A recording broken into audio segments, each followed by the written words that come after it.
तुम्ही बघाल हे रस्ते ना चिंचोळ आहेत, अतिशय मोठे नाहीत आणि त्याला शोल्डर्स नाही आहेत जास्त. तर तुम्ही जेव्हा बाहेरून पर्यटक म्हणून येतात ना, तेव्हा राजासारखं राहू नये असं माझं तरी स्पष्ट मत आहे. कोणाला लागेल हे बोलणं, पण ऐकून घ्या.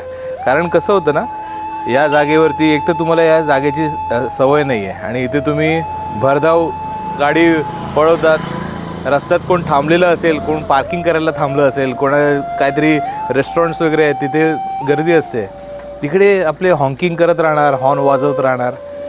याच्यामुळे तुमचं कॅरेक्टर दिसून येतं आणि लोक सर्वात पहिले तुमची नंबर प्लेट बघतात की नंबर प्लेट कुठल्या शहराची आहे आणि त्यावरनं तुम्हाला जज करायला लागतात. म्हणून तुमच्या शहराचं नाव तुम्ही खराब करताय. तुम्ही जिथून कुठून येत आहेत ना, जिथून कुठून तुमची गाडी येते, आता मी नंबर घेणार नाही, ते तुमचं तुम्ही समजून घ्या. तर अशा चिंचोळ्या रस्त्यावरनं, विशेषतः कोकणामध्ये फिरताना समोरनं बस आली, कार आली, याच रस्त्यावरनं सगळं जाणार आहे. तर तुम्हाला त्याचं भान असलं पाहिजे की आपण एका नवीन ठिकाणी आलो. इथे अगदी राजासारखं राहू नका. आपल्याला मिळून जुळून घेता आलं पाहिजे. एखादी गाडी थांबली तर त्याच्या मागे हॉकिंग करत राहणार किंवा कोणतरी रस्त्यावरती चालतंय तर त्याला बाजूला करण्यासाठी आपण हॉंक करत राहणार, हे सभ्यपणाचं लक्षण नाही आहे. आणि लोकल लोक तर इथे चांगली गाडी चालवतातच.